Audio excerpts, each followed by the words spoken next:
আয়োজন বার্তা কক্ষে। আজকে আলোচনার বিষয় নির্বাচন ও গণভোট নিয়ে দলগুলো অসন্তুষ্ট কেন এবং আলোচক হিসেবে আমরা আমন্ত্রণ জানিয়েছি শিক্ষক ও বিশ্লেষক ডাক্তার জাহিদুর রহমানকে। আপনারা এরই মধ্যে জেনেছেন প্রধান উপদেষ্টা অধ্যাপক মোহাম্মদ ইউনূস জাতির উদ্দেশ্যে ভাষণে জানিয়ে দিয়েছেন নির্বাচন এবং গণভোট একই দিনে হবে। অন্যদিকে আন্তর্জাতিক অপরাধ ট্রাইব্যুনাল ১ জানিয়েছে শেখ হাসিনার মামলার রায় ঘোষণা হবে ১৭ নভেম্বর সোমবার। এই দুই ঘটনা মিলে আজ ১৩ নভেম্বর সারাদিনই ঘটনাবহুল ছিল। একই সাথে ঢাকার ভেতরে এবং ঢাকার বাইরেও বিভিন্ন জায়গায় নানা রকম ঘটনা ঘটেছে। যান চলাচল বন্ধ হয়েছে, আগুনের ঘটনা ঘটেছে এবং আরো আটক গ্রেপ্তার এসবও ঘটেছে। এই সব মিলে আজকের বার্তা কক্ষে আপনাদের আমন্ত্রণ জানাচ্ছি। আমি শামসুজ্জোহা।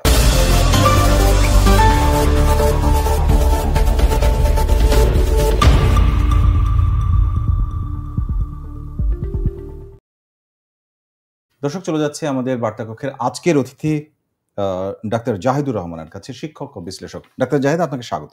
ধন্যবাদ। প্রথমে যেতে চাই যে প্রধান উপদেষ্টার যে বক্তব্য সেটি ঘিরে সকল গণমাধ্যম এবং সাধারণ মানুষের মধ্যে এক ধরনের আলোচনা সমালোচনা দেখছি। এর আগে তারেক রহমানের সাথে বৈঠকের পর বিএনপি আর খুব বেশি কথা বলেনি যখন দিন ঘোষণা করা হয়, দিন না সময়টা ঘোষণা করা হয় নির্বাচনের। কিন্তু এবারে বিএনপি তীব্র প্রতিক্রিয়া জানিয়েছে এবং প্রতিক্রিয়া দেখেছে, একাধিক নেতা কথা বলেছেন। অন্যদিকে জামাত ইসলামও এবারে খুশি না। তাহলে এইবারের ঘোষণার মধ্যে দিয়ে যে একই দিনে আপনার দুটো বিষয় ঘটবে, যে গণভোট এবং জাতীয় নির্বাচন হবে, এই ঘোষণার মধ্যে দিয়ে আসলে প্রধান উপদেষ্টা আসলে দুই দলের কাছেই বিরাগ ভাজন হলেন কিনা? মোটেও না। অখুশি বলছেন? আমি মনে করি তিনটা রাজনৈতিক দল নিয়ে আমরা এখন আলোচনা করি, বিএনপি, জামাত এবং এনসিপি। দুটো দল অখুশি হওয়ার ভান করছে। জামাত অখুশি হওয়ার ভান করছে। আমি ভান শব্দটা কনসিয়াসলি বলছি। বিএনপি খুবই অসুখিত বটে, ক্ষুব্ধ হয়েছে এবং ক্ষুব্ধ হওয়ার যৌক্তিক কারণ আছে। আমরা বিশ্লেষকের দিক থেকে দেখি, আমি কে কোন দিকে আছি সেটা যাই না। জামাতেরটাকে কেন ভান বলছি, কেন বিএনপির কথা বলছি যে তার ক্ষুব্ধ হওয়ার যৌক্তিক কারণ আছে। মানে আমরা খেয়াল করবো রিসেন্টলি গণভোট কবে হবে, নভেম্বর না ইলেকশনের সাথে ফেব্রুয়ারিতে, এটাকে একটা ইস্যু বানানো হয়েছে, জামাত বানিয়েছে একদম। আমি জামাতের নেতাদের সাথে, আমি গতকালও একজন নেতাকে জিজ্ঞেস করেছি, একটা টক শোতে ছিলাম, যে আমাকে বলুন তো নভেম্বরে যদি গণভোটটা পাস হয়ে যায়, হ্যাঁ ভোট হয়ে যায়, তো এটার যা যা এটা তো কনস্টিটিউশনাল ইস্যুতে হবে, এটা আগামী পার্লামেন্টে এটা ইমপ্লিমেন্টেড হবে। ওনারা বলছেন জুলাই সনদের ভিত্তিতে নির্বাচন হতে হবে, সেজন্য আগে হতে হবে। তাহলে এই জিনিসগুলো তো এখন কার্যকর হচ্ছে না, তো এটা এখন করে কি গেইন আপনি পাচ্ছেন, যেটা এই নভেম্বরই দরকার? উত্তর নেই আসলে। এই যে নভেম্বরে তারা গণভোট চান, লোয়ার হাউস পিআর চান। এনসিপির কথায় আসি, এনসিপি বলছে রাষ্ট্রপতি এই জুলাই আদেশ দিতে পারবেন না, তিনি শেখ হাসিনার লোক, প্রধান উপদেষ্টাকে দিতে হবে, এটা কনস্টিটিউশনাল হয় না, কিন্তু দাবি করেছেন। তাদেরটাও মনে হচ্ছে মানা হয়নি, রাষ্ট্রপতি আদেশে সাইন করেছেন। এখন আমি যদি প্রশ্ন করি, রাষ্ট্রপতির আদেশ দিক আর প্রধান উপদেষ্টাই দিক, জুলাই আদেশ তো জুলাই আদেশই আছে, তার কোয়ালিটি, তার যেটা চাওয়া ছিল ওর মধ্যে পরিবর্তন নাই আসলে। জামাতের ক্ষেত্রেও তাই। ডিজাস্টার ঘটে গেছে বিএনপির জন্য। বিএনপির জন্য কেন ডিজাস্টার ঘটে গেছে, আমি দর্শকরা নিশ্চয়ই দেখেছেন এই প্রধান উপদেষ্টা কি বলেছেন, গণভোট কিভাবে। আমি একটু ব্যাখ্যা করি। গণভোট নির্বাচনের দিন হবে, এটা কোনো ইস্যুই না আসলে। গণভোটটা যেভাবে হবে এটা একটা মেজর খেয়াস তৈরি করতে যাচ্ছে। এখানে আসলে একটা প্রশ্নই থাকবে, অনেকে ভুল বলছেন যে চারটা যে অংশ আছে, ক খ গ ঘ, চারটায় আলাদা ভোট দেওয়া যাবে, কিন্তু উত্তর হচ্ছে না। একটা প্রশ্ন হ্যাঁ না, ওই চারটা জিনিস আছে, আপনি হ্যাঁ দিলে চারটাতেই হ্যাঁ হয়ে যাবে, না দিলে চারটাতেই না হয়ে যাবে। সো আলাদা করে কিছু করার নেই। বিএনপির জন্য ঝুঁকি কোনটা দাঁড়ালো, বিএনপির জন্য প্রবলেম যেটা দাঁড়ালো, সেটা হচ্ছে এই গ আর ঘতে শুনতে খারাপ লাগে না, সেটা হচ্ছে গতে আছে, আমি কখতে পরে আসছি। গতে আছে কনস্টিটিউশন রিফর্ম বিষয়ক 48টার মধ্যে 30টাতে কারো কোনো নোট অফ ডিসেন্ট নেই। সুতরাং নির্বাচিত হলে এই 30টা যেই নির্বাচিত হোক বাস্তবায়ন করবে। ঘ হচ্ছে বাকি সব ক্ষেত্রে তার ইচ্ছা অনিচ্ছার প্রাধান্য পাবে, তার মানে কিছু নোট অফ ডিসেন্ট এখানে কাজ করবে। কিন্তু কখতে যে দুটো জিনিস আছে, একটা হচ্ছে তত্ত্বাবধায়ক সরকার এবং সব কমিশনগুলো, খ হচ্ছে লোয়ার আপার হাউসের যে পিআর, এই দুটোকে নোট অফ ডিসেন্ট থেকে বের করে ফেলা হয়েছে। মানে বিএনপি যদি নির্বাচিত, আমি খোলাখুলি বলি, তার অন্য নোট অফ ডিসেন্ট গুলো সে বিবেচনায় নিয়ে সংস্কার করতে পারবে, কিন্তু এই দুটো সে এটা মানতে হবে। এমনকি প্রধান উপদেষ্টা বলেছেন যদি হ্যাঁ বিজয়ী হয় তাহলে যে 180 দিনের মধ্যে সংস্কার করতে হবে, তার আবার 30 দিনের মধ্যে আপার হাউসটা প্রপোর্শনাল রিপ্রেজেন্টেশন অনুযায়ী করতে হবে। তার মানে আপনি বিএনপির উপরে কয়েকটা জিনিস চাপিয়ে দিয়েছেন। বিএনপি তত্ত্বাবধায়ক সরকার মানে, কিন্তু এটা গঠন প্রক্রিয়ার একটা স্টেজে এসে নোট অফ ডিসেন্ট দিয়েছে যে আমি এটা মানি না, কিন্তু সেখানে ঝামেলা সেখানে ঝামেলা হচ্ছে।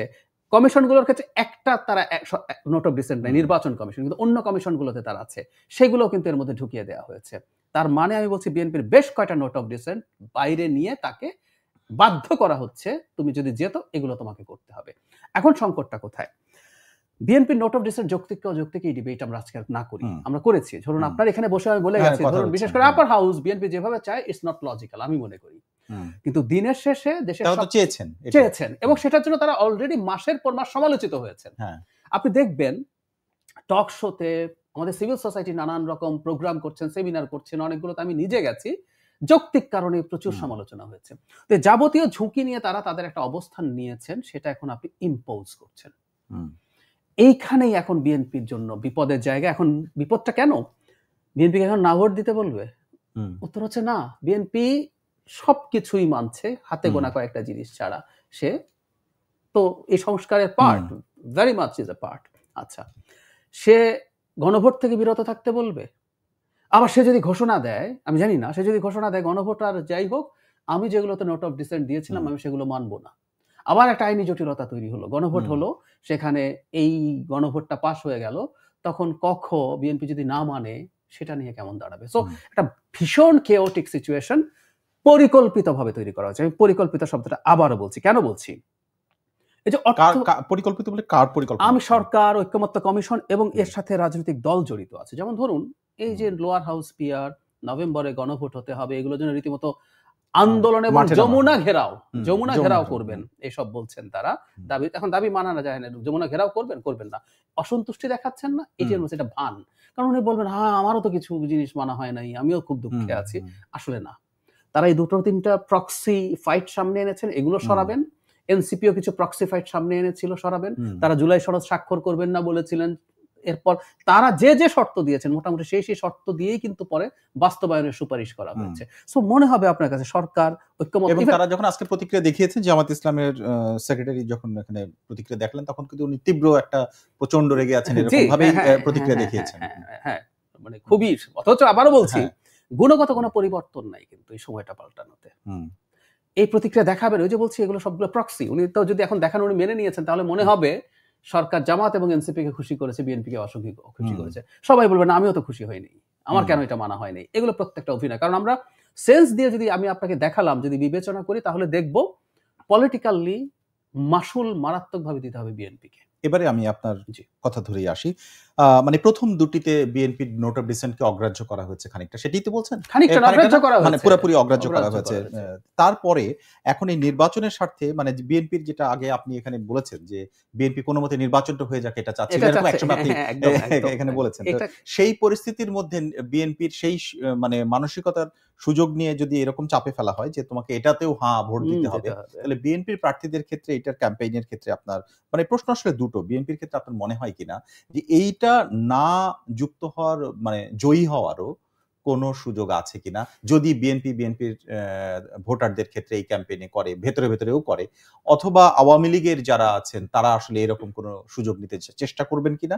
আরেকটি হচ্ছে এই যে 1, 2, 3, 4 কোন চারটাতে দিতে হবে অথবা চারটাতে না, এটা হতে পারে কিনা বিএনপির মতো অন্য কারো, যে আমি এই দুটোতে বা এই একটাতে না মত পোষণ করি, কিন্তু বাকিগুলোতে মত পোষণ করি। আর কারো মনে হবে না, আর কারো মনে হবে না। আমি বলছি আপনাকে, যেমন ধরুন আপনি বলছেন না জিততে পারে কিনা, যদি বিএনপি ভেতরে বা কোনোভাবে ভেতরে ক্যাম্পেইন করলে আসলে এত স্ট্রং ক্যাম্পেইন করা যায় না, এবং বিএনপি ঝুঁকি নেবে না। কিন্তু যদি ঝুঁকি নেয়, সাথে তো আসলে আওয়ামী লীগ সহ তাদেরও ভোট আছে, না বিজয়ী হয়ে যাওয়ার সম্ভাবনা থাকতে পারে। এই জন্য বলছি এই ডিবেট গুলোর মধ্যে ফেলার দরকার ছিল না। আচ্ছা, এটা হলো এক। আর যেভাবে আসলো, বিএনপির সাথে খুবই ক্লোজ কয়েকটা দলের বাইরে বাকি কেউ একটা দুটো মানি না, ওটা মানি না, এগুলো আসলে আর খুব বেশি থাকবে না, এটা ফ্যাক্ট। এবং আরেকটা জিনিস একটু আমি মনে করি এখানে চাপের জায়গা তৈরি করবে, এবং আমি আমাদের এই ক্রাইসিসের সময়ে আমাদের সিভিল সোসাইটির রোলটাকেও আলোচনায় আনতে চাই। আমাদের সিভিল সোসাইটি খুব সুখী হবেন এটা দিয়ে। সিভিল সোসাইটি দীর্ঘদিন ধরে এইসব নিয়ে প্রচুর প্রোগ্রাম করেছে, আমি নিজেও প্রচুর প্রোগ্রামে গেছি। তারা তাদের জায়গায় ভুল নন। আপার হাউস যেভাবে তৈরি করার কথা হচ্ছে, আপার হাউস এভাবেই তৈরি হওয়া উচিত বলে আমি মনে করি। অন্যান্য ক্ষেত্রে কমিশনগুলো আসলে পূর্ণাঙ্গভাবে, যদিও ফরমেশনে ডিবেট আছে, কিন্তু এটাতে সরকারের রোল থাকা উচিত বলে আমিও মনে করি না। কমিশন সরকার না, এটা একটা আলাদা প্রসেসে তৈরি হবে, এটা আমিও একমত। কিন্তু আমাদের সিভিল সোসাইটির সম্ভবত এক ধরনের ইচ্ছা ছিল, সেটাও এখানে রিফ্লেক্টেড হয়েছে, যে এক ধরনের ইম্পোজ করে দাও। আমি তাদের চিন্তাটাকে ডিসঅনেস্ট বলি না, কিন্তু প্রসিডিউরালি ভুল। তারা যেটা মনে করেছেন যে এই যে একটা সুযোগ পাওয়া গেল, এই যে নির্বাচনের আগে বিএনপি নির্বাচনটা আগ পর্যন্ত একটু লিবারেল আছে, একটু সফট আছে, এটার মধ্যে এই সুযোগ নিয়ে তাকে চেপে এটা করে ফেলো। তারা সৎ উদ্দেশ্যে বলছেন, তারা কিন্তু বাংলাদেশের ক্ষতি চেয়েছেন তা বলছি না। তারা মনে করছেন এগুলো হলে আমাদের অনেক ভালো কিছু হবে। যদি একটা ডিফারেন্ট ডিবেট লিখে টিখে যদি মানুষকে, দেশকে গণতান্ত্রিক বানানো যেত, আমি একটু যোগী করি, ধরুন সারা ইউরোপে এখন উগ্রবাদ মাথা চাবড়া দিচ্ছে, রাইটিস্ট পপুলিজম। আমেরিকাতে, আমাদের পাশের দেশ ভারতে, আমরা কি ইউরোপে বা ইভেন ভারতে কি এর মধ্যে আপনি প্রচুর আলোচনা দেখেছেন আমাদের সংবিধান সংস্কার করতে হবে? মোদি কি করছে না? ভারত এখন মানে ইকোনমিক্স ইন্টেলিজেন্স ইউনিটের বিবেচনায় যে কতগুলো স্টেজ আছে, full democracy, flawed democracy, hybrid regime, আমরা হাইব্রিড ছিলাম, ভারতও কিন্তু হাইব্রিড রেজিম। তোমরা কি আওয়াজ তুলছে যে স্বৈরাচার ঠেকানোর জন্য আমাদের কনস্টিটিউশন চেঞ্জ করতে হবে? ইউরোপে কি প্রচুর আলাপ চলছে? ইউরোপের দেশে দেশে নিও ফ্যাসিস্টদের উত্থান হচ্ছে, আমেরিকায় হচ্ছে। অর্থাৎ ওইটা পরিবর্তন করে যে সবকিছু বদলে যাবে এটা আমি মানি, দরকারও আছে। তো আমাদের এনারা মনে করছিলেন যে এগুলো লিখে টিখে ফেললে আমরা মনে হয় খুবই সিকিউরড একটা ডেমোক্রেসি হয়ে যাব। এখন বিপদ যেটা আসলে তারা আঁচ করতে পারেন নাই, সেটা হচ্ছে দেশের সবচেয়ে বড় রাজনৈতিক দলটার তীব্র অনিচ্ছার বিরুদ্ধে আপনি আসলে কিছু ইম্পোজ করে খুব ভালো কিছু হয় না। আমি আপনাকে একটা সিচুয়েশনের কথা বলি। ধরলাম গণভোট বিজয়ী হলো, হ্যাঁ বিজয়ী হলো, বিএনপিটা করলো না। আগের বার একটা উদ্ভট কথা লেখা হয়েছিল, 270 দিনের মধ্যে করতে হবে, না হলে এটা স্পন্টেনিয়াস, মানে স্বাভাবিকভাবে হয়ে যাবে। কে করবে, কিভাবে করবে, মানে এটা জাদু। এবং তখন আবার ধরুন বিএনপি যদি ক্ষমতায় আসে, 270 দিনে করে না, এরপর সুরসুর করে মেনে নেবে, আচ্ছা ঠিক আছে এটা তো এখন করতেই হবে। এখন 180 দিনের কথা বলা হয়েছে, অটোমেটিক হবে বলা নেই। ধরুন বিএনপি এটা করলো না, তখন কি হবে? কেউ কোর্টে রিট করলো, কোর্ট রায় দিল এটা বিএনপি কে করতে হবে, করলো না, কি হবে?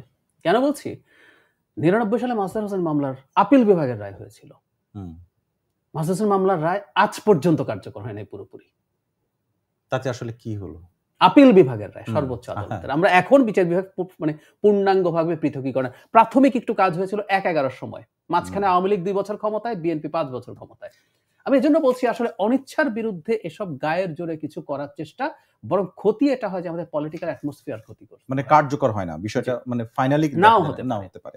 এবারে যদি এভাবে আপনাকে বিষয়টি বলি যে এত কিছুর ঘোষণা হলো, আজকে যখন প্রধান উপদেষ্টা ঘোষণা বা অনেক ধরনের প্রেডিকশন শোনা যাচ্ছিল, সোশ্যাল মিডিয়াতে অনেকে মন্তব্য করেছিলেন হয়তো নির্বাচনের রায় ঘোষণা করবেন, অনেকে মানে তারিখ ঘোষণা করবেন, নির্বাচনের তারিখ ঘোষণা করবেন প্রধান উপদেষ্টা, যে কবে হবে।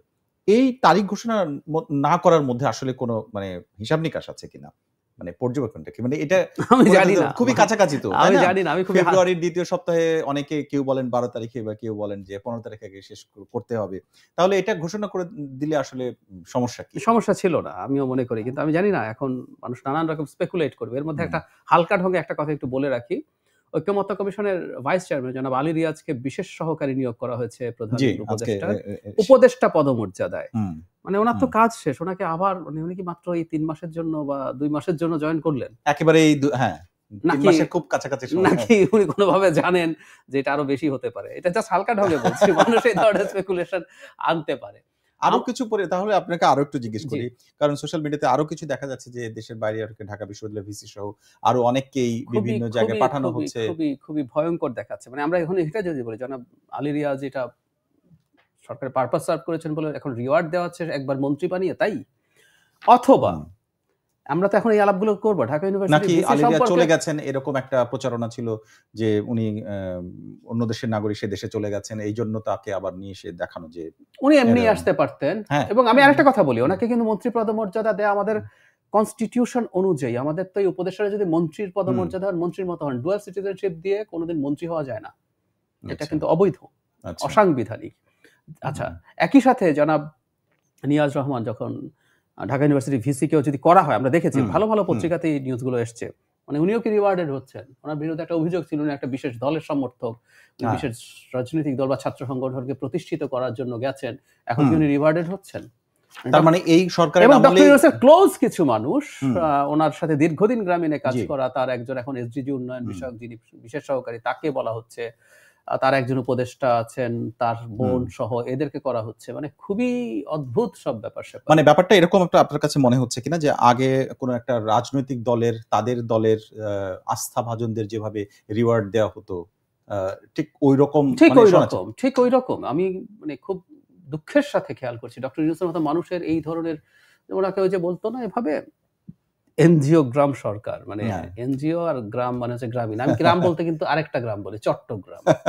ওনার কিন্তু চট্টগ্রাম প্রীতিও আছে। সো দুটো গ্রাম। এনজিও চট্টগ্রাম। মানে এনজিও গ্রামের দুটো, একটা গ্রামীণ আর একটা হলো চট্টগ্রাম। সো এগুলো ওনার মধ্যে দেখছি খুবই দুঃখজনক। উনি একটা সময় এগুলোর বিরুদ্ধে প্রচুর কথা বলেছেন। উনি ভেরি মাচ ইন ইট। উনি অনেক ক্ষেত্রেই উনি এমন সব পদক্ষেপ নিচ্ছেন যেগুলো আসলে ওনার এক ধরনের ওনার প্রতিষ্ঠানের প্রতি ফেভার। এই যে মানে সিদ্ধান্তগুলোর কথা আপনি বলছেন এগুলো সোশ্যাল মিডিয়ার অন্যান্য পরিসরেও আলোচনা হচ্ছে। জি। এই আলোচনাটা এবং আরেকটি বিষয় আপনি আজকে উল্লেখ করেছেন সেটি হচ্ছে এই যে ঐকমত্য কমিশনের প্রধান ব্যক্তি, প্রধান উপদেষ্টা, এটাতে আসলে এই দুটো জায়গাতে আপনি কোনো সমস্যা দেখেন কিনা? প্রধান উপদেষ্টাকে আসলে সমালোচনার মধ্যে খুবই সমস্যা দেখি। ইনফ্যাক্ট উনি আজকে যখন এই সিদ্ধান্তটা নিলেন, ওনার এই সিদ্ধান্তটাকে আমরা একটা নিউট্রাল মানুষ নিয়েছেন বলে মনে করি না। ঐকমত্য কমিশন যখন জুলাই সনদ বাস্তবায়নের ফাইনাল পদ্ধতি পাশ করলেন, সেদিন তো প্রধান উপদেষ্টা চেয়ার করেছিলেন। এবং উনি যেহেতু এটা চেয়ারম্যান, উনি এটার দায়িত্ব নিতে হবে। সুতরাং কোন রাজনৈতিক দল যদি তার বিরুদ্ধে প্রতারণার অভিযোগ আনে ঐকমত্য কমিশনের বিরুদ্ধে, তাহলে এটার পার্ট তিনি নিজেও। এখন তিনি আবার প্রধান উপদেষ্টা হিসাবে এটার ইয়ে করছেন। মানে একটা কথা আছে একটা গানের পার্ট, সর্প হইয়া দংশন করো, ওঝা হইয়া ঝাড়ো। ব্যাপারটা ওইরকম হয়ে গেল না? উনি তো দংশন করেছেন, তারপর এখন ওঝা হয়ে এটা করছেন। খুবই কনফ্লিক্ট অফ ইন্টারেস্ট তৈরি হয়েছে এবং আমার এই কারণেই মনে হয় ঐকমত্য কমিশনে ওনার কোনোভাবেই এটার প্রধান হওয়া উচিত হয়নি। আগে মনে হয় নাই, কারণ ঐকমত্য কমিশন যে এরকম কিছু করবে আমরা প্রস্তুত ছিলাম না। এই কমিশনে যারা আছেন এদেরকে আমরা কাছ থেকে চিনি, দীর্ঘদিন ধরে চিনি, ডক্টর ইউনূস সম্পর্কে আমরা জানি। তারা যে শেষ মুহূর্তে এসে এরকম একটা ডিসরাপশন তৈরি করবেন, তারা তো ফ্যাসিলিটেটর হওয়ার কথা ছিল, তাদের তো স্টেক থাকার কথা ছিল। স্টেক রাজনৈতিক দলগুলো তারা ফ্যাসিলিটেট করে যতদূর পারেন কাছাকাছি আনার চেষ্টা করবেন, না হলে যতদূর হয়েছে ততদূর নিয়ে কাজ করবেন। কিন্তু আমি দেখলাম যে তারা কিছু সিদ্ধান্ত ইম্পোজ করার জন্য পরিকল্পনা নিয়ে নেমেছিলেন এবং আমাদেরকে আহাম্মক প্রমাণ করেছেন যে আমরা তাদেরকে বিশ্বাস করেছিলাম। আমরা আজকের আরেকটা গুরুত্বপূর্ণ আলোচনায় যাব। শেখ হাসিনার মামলার রায়ের তারিখ ঘোষণা করা হয়েছে, কিন্তু তার আগে আরেকটি বিষয় যেতে চাই। জামাতের কথা আপনি অলরেডি বলেছেন, সেটি যে তারা যেটি বলেছে যে গণদাবিকে উপেক্ষা করা হচ্ছে, গণদাবি মানে জামাতের দাবিকে, এবং বিএনপি যেটি বলেছে সেটি হচ্ছে নোট অফ ডিসেন্টের যে মীমাংসিত কতগুলো বিষয়কে এখানে বাদ দেওয়া হয়েছে, আবার কিছু বিষয় নতুন ধারণা এখানে ইম্পোজ করা হয়েছে। এই ধরনের বক্তব্য দিয়েছেন সালাউদ্দিন আহমেদ, সেটি বলেছেন। কিন্তু আমরা খুবই লক্ষ্য করলাম যে এই ঐক্যমতের সমস্ত আলোচনায় সরকারের সাথে বৈঠকে তৃতীয় গুরুত্বপূর্ণ বা দ্বিতীয় গুরুত্বপূর্ণ যেভাবে বলি আমরা এনসিপি কে দেখেছি সবসময়, আজকে তাদের খুব একটা প্রতিক্রিয়া নাই। আমি একটু পরে হয়তো দেবেন। আমি দেখলাম যে তারা একটা জরুরি বৈঠক ডেকেছেন। তারা কোনো ইনস্ট্যান্ট প্রতিক্রিয়া দেয়নি। বিএনপিরও কিন্তু এটা সালাউদ্দিন সাহেবের প্রতিক্রিয়া। বিএনপি স্ট্যান্ডিং কমিটি সম্মত সন্ধ্যায় বসে তারা তাদের অফিসে আরো বিস্তারিত তবে অনুমান করা যায় কাছাকাছি হবে। সো এনসিপি এটা করেনি, ভালোই করেছে। তাদের আসলে মতের ক্ষেত্রে আমরা ভীষণ ভিন্নতা দেখি। সবাই তরুণ, কেউ কাউকে অত আসলে ইয়ে করেন না। তার চাইতে বরং এটা ভালো হয়েছে। তারা বৈঠক করে জানাবেন এবং কি বলবেন আমি ধারণা করতে পারি। তারা প্রতিবাদ করবেন কেন এটা রাষ্ট্রপতি করেছে, এসব প্রত্যেকে একটা অসন্তুষ্টি দেখাবেন। না হলে তো মনে হবে যে সরকার কারো সাথে এক হয়ে কাজ করছে, অ্যালাইন থেকে, রাইট। এটা করবেন, এই ভানটা হবে। এটা মানে তাহলে জামাতের এবং এনসিপি দুটোই এটা মানে অ্যালাইন থাকা এবং তাদের ওই ভানটাই ভানটা আমি আবারও একটু দর্শকদের উদ্দেশ্যে বলি। ধরুন গণভোট নভেম্বরে হোক, নির্বাচনের সাথে হোক, এই জিনিসটাই তো কার্যকর হবে। সুতরাং গুণগত কোনো পরিবর্তন আসলে নাই। সুতরাং এতে জামাতের গুণ যা চায় আমরা ধরে নিলাম, সে যদি এটা চায়, গুণগত পরিবর্তন নাই। রাষ্ট্রপতি সাইন করুক আর প্রধান উপদেষ্টা সাইন করুক, গুণগত কোনো পরিবর্তন আছে? কনস্টিটিউশনালিটির প্রশ্ন আসতে পারে, কিন্তু এই আদেশ তো এই আদেশ তো একই, কিন্তু আদেশের কন্টেন্টের মধ্যে মারাত্মক রকম ভিন্নতা আছে যেটা বিএনপি চায় তার তুলনায়। এবারে আসি আমাদের আরেকটি গুরুত্বপূর্ণ আলোচনা, এবং এটাকে ঘিরেই আজকে 13 নভেম্বর এক ধরনের কয়েকদিন ধরে আলোচনা হচ্ছে কি হতে যাচ্ছে 13 নভেম্বর। আজকে তো 13 নভেম্বর পার হয়ে গেল। গতকালকে আমাদের আরেকজন অতিথি বলেছেন 13 নভেম্বর 14 নভেম্বর হবে, আর কিছুই হবে না। কিন্তু আপনি কেমন দেখলেন মানে সারাদিনের ঘটনাটা? আমার প্রশ্নটা এটা যে ক্ষমতাচ্যুত প্রধানমন্ত্রী শেখ হাসিনা সহ 3 আসামির বিরুদ্ধে করা হয়েছে, কিন্তু এই রায়টা, যার একজন রাজসাক্ষী, আসলে বিষয়টা দুইজনের, প্রধানমন্ত্রী, সাবেক প্রধানমন্ত্রী শেখ হাসিনা এবং স্বরাষ্ট্রমন্ত্রী আসাদুজ্জামান খান কামাল, যিনি না কামাল নামে পরিচিত। এখন এইটা তাহলে কি প্রেডিক্টেবল একটা রায় হতে যাচ্ছে কিনা, এবং এই রায় নিয়ে মানে যে প্রক্রিয়ায় যেভাবে যা হলো এটা নিয়ে অন্যান্য সময় রাজনৈতিক যে কোনো নেতার ক্ষেত্রেই আমরা দেখেছি যে পরবর্তীতে অনেক বিশ্লেষণ আসে বা তারা দাবি করেন সেটি হচ্ছে যে এটা প্রশ্ন তোলার জায়গা থাকে বা তারা প্রশ্ন তোলেন, সেরকম কোনো বিষয় আপনারা দেখছেন কিনা? প্রশ্ন তোলা হবে, আমি সেই জায়গায় আসবো। তার আগে যে আওয়ামী লীগের এই 13 তারিখকে মানে কেন্দ্র করে তারা নানান আহ্বান জানিয়েছেন, নাশকতা বা অনেক কিছু, এবং কিছু কিছু জায়গায় বেশ কিছু বিশেষ করে ঢাকা এবং আশপাশে বাস পোড়ানো হয়েছে, একজন মানুষ মারা গেছেন সেই পোড়ানোর ক্ষেত্রে, ককটেল ফাটানো হয়েছে, গ্রামীণের অফিস আক্রান্ত হয়েছে। আমি আজ আপনাদের এখানে যখন আসছি, আমি গতকাল রাতেও যখন সন্ধ্যা বা রাতে যখন প্রচুর ভিড় থাকে, মানে অবিশ্বাস্যভাবে ঢাকায় ভিড় খুব কম ছিল। মানে আমি আওয়ামী লীগের এক ধরনের একটা অর্জন হয়েছে বলে আমি মনে করি, যেটা মানুষ ভয়েই রাস্তায় বেরোয়নি। আমরা অনেক বেশি প্রতিক্রিয়া দেখিয়েছি, বিশেষ করে সরকার অনেক বেশি প্রতিক্রিয়া দেখিয়েছে। সরকার তার মতো করে ব্যবস্থা নিত। সরকার খুবই হাক ডাক করছে, আজ ওখানে সেনাবাহিনী যাবে আইসিটিতে, এখানে বিজিবি করা হচ্ছে, এগুলো করে করে মানুষের মধ্যে এক ধরনের ভীতি তৈরি করা, মানে প্রয়োজন ছিল না আমি মনে করি। সরকার তার কাজ সাইলেন্টলি করে যাক, কিন্তু সরকারই যখন এই ধরনের কোনো স্কুল কলেজে অনলাইন ক্লাস নেব কি না নেব না এসব করে করে যেটা দাঁড়ালো শেষ পর্যন্ত আওয়ামী লীগ মাঠে নামতে পারবে বলে আমরা মনে করিনি। কিছু চোরাগোপ্তা হামলা আসলে করা যায়।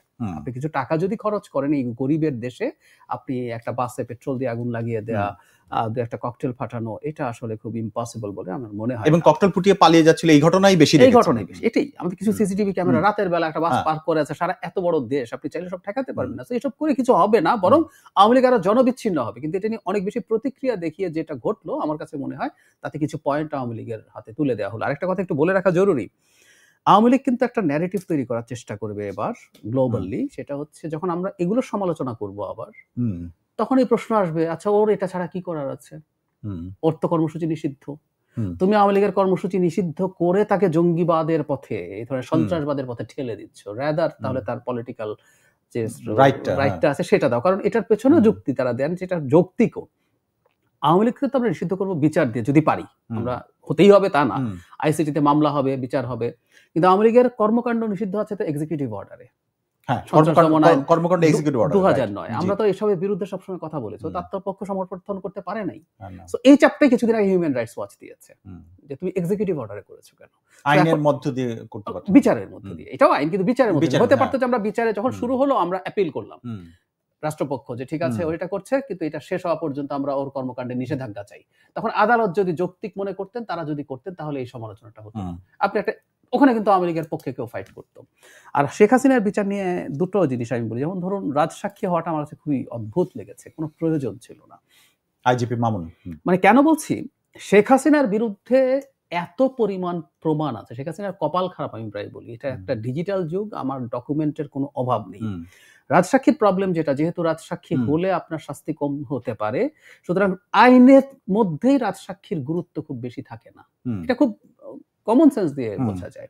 দ্বিতীয় কথাটা হচ্ছে বিচারটা খানিকটা তাড়াহুড়ো হলো কিনা, মানে সরকার নির্বাচনের আগে একটা রায় দিতে চায় বলে মনে হয়েছে আমার।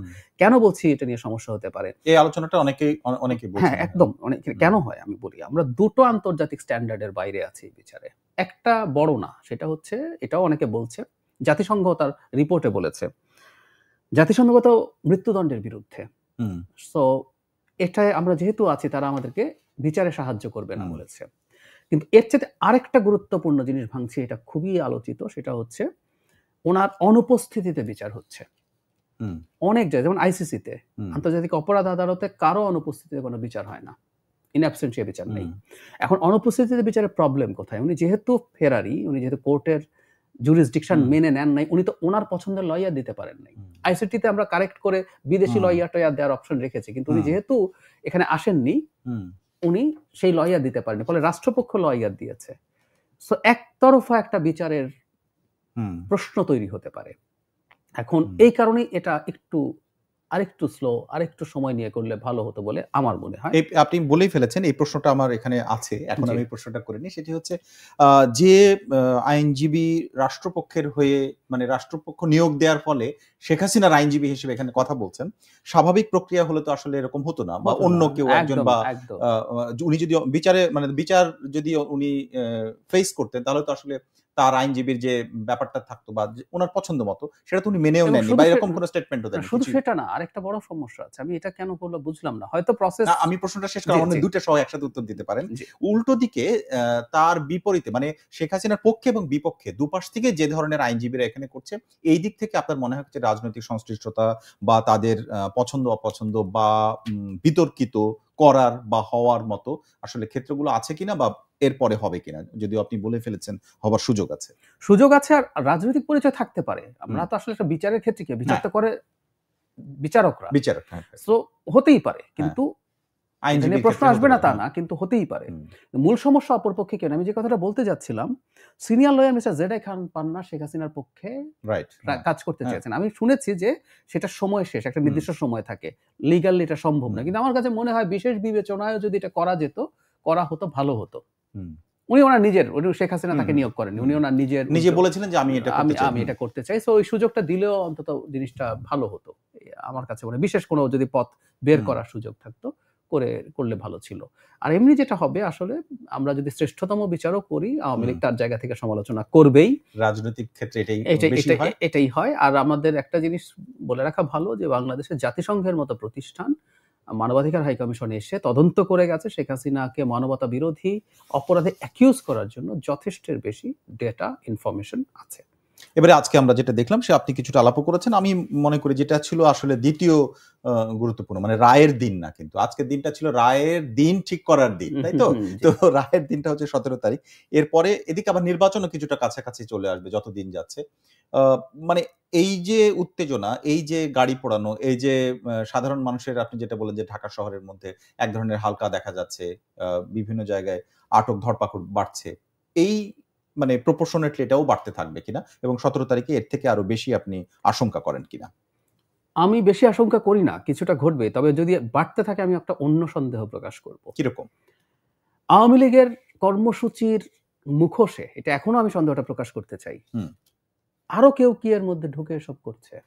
বাংলাদেশের নির্বাচনটা ঠিকঠাক মতো না হোক, এটা শেখ হাসিনা বা ইন্ডিয়া না, ইভেন তারা তো বটেই, তার সাথে বাংলাদেশেও অনেকে নির্বাচনটা ঠিকঠাক মতো না হয়ে আরো পিছিয়ে যাক, এই সরকার আরো লম্বা সময় থাকুক, বা এই সরকার সরে আরেকটা অন্য ধরনের সরকার আসুক, এরকম পরিকল্পনার কথা আমরা প্রচুর শুনি।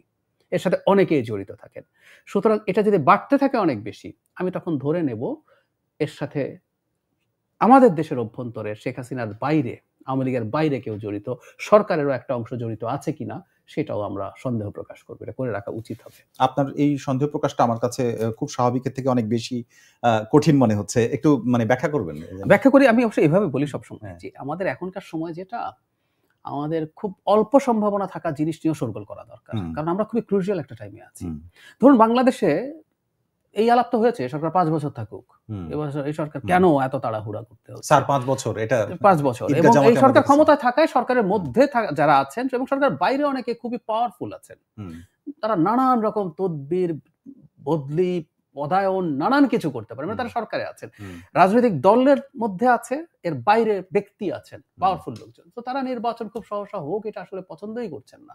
ব্যক্তির ক্ষেত্রে বাংলাদেশে সবসময় থাকে, কিন্তু দলের ক্ষেত্রে কি আপনার কাছে মানে এটা তো অনির্বাচিত এবং মানে অন্তর্বর্তীকালীন সরকার, দলের ক্ষেত্রে কি হয়, যেমন ধরুন এই মুহূর্তে সবচেয়ে আলোচিত যে 3টা দল, সেই 3টা দলেরই সরকারের উপরে প্রভাব আছে।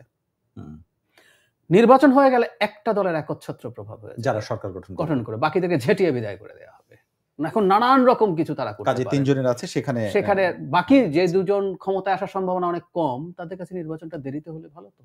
আজকের কয়েকটি ঘটনার মধ্যে আমি দুটো বক্তব্য সামনে আনতে চাই, যেটি হচ্ছে ছাত্রলীগ ঠেকাতে ডাকসু মাঠে আছে। এটি ডাকসুর ভিপি, বর্তমান ভিপি, তিনি বলেছেন আসলে ডাকসুর এটি কাজ কিনা। একই সাথে আরেকটি কথা, মানে একই সাথে রকম আর কি, হাসনাত আব্দুল্লাহর একটা বক্তব্য, যেখানে লিগ দেখবেন সেখানে ধরে ধরে পুলিশে দেবেন।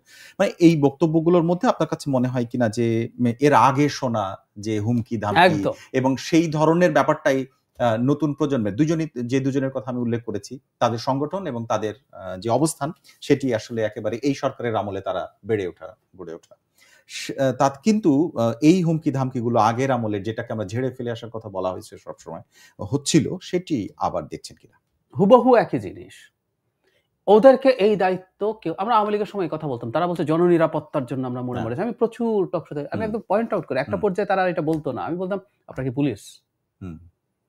একটা মানুষ কোনোদিনও অন্য ঝামেলা করতে পারে বলে রাশিসুটা নিয়ে আপনি বসে থাকতে পারেন না, এটা হ্যাঁ। আপনার দায়িত্ব না। ইভেন ডাকসুর নাম নিয়ে ক্যাম্পাসে যা যা করে বেরিয়েছে যে ডাকসুর একজন সদস্য আমাদের চোখের সামনে, ইভেন একজন মাদক ব্যবসায়ীকে আপনি ধরে পেটাতে পারেন না, লাঠি দিয়ে খোঁচাখুচি করতে পারেন না। এটা অন্য কেউ পারে কিনা আসলে এটা আপনি পারেন না। আপনি এটার জন্য মাদক ব্যবসা অবৈধ, আপনি এটার জন্য প্রশাসনিক ব্যবস্থা নিশ্চিত করবেন।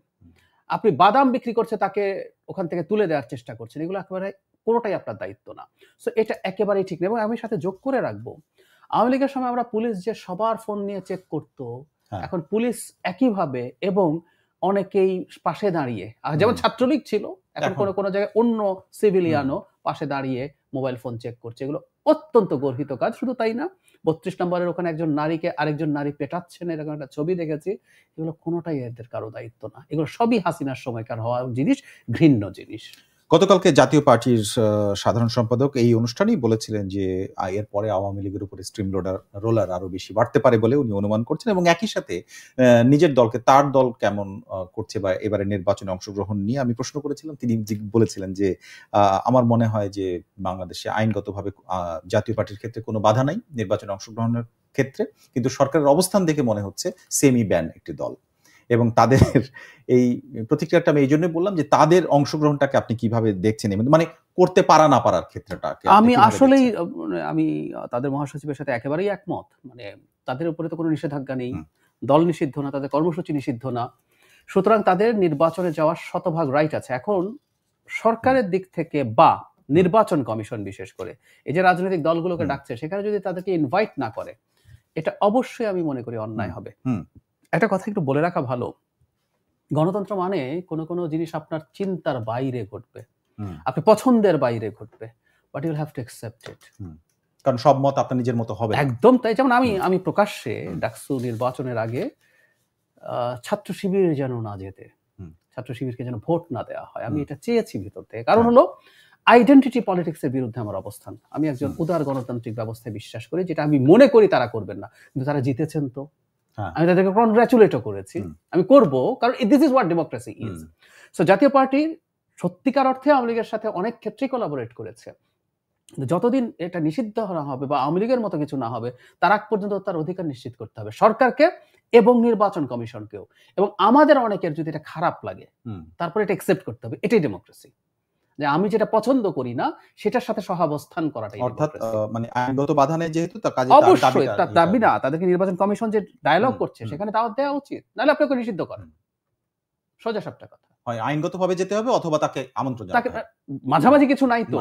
উনি যে সেমি ব্যান বলছে, সেমি ব্যান হওয়া উচিত না, আইদার ব্যান অর ব্যান না, দুটোর একটা। অনেক ধন্যবাদ ডাক্তার জাহিদুর রহমান আজকে আমাদের সাথে যোগ দিয়েছেন।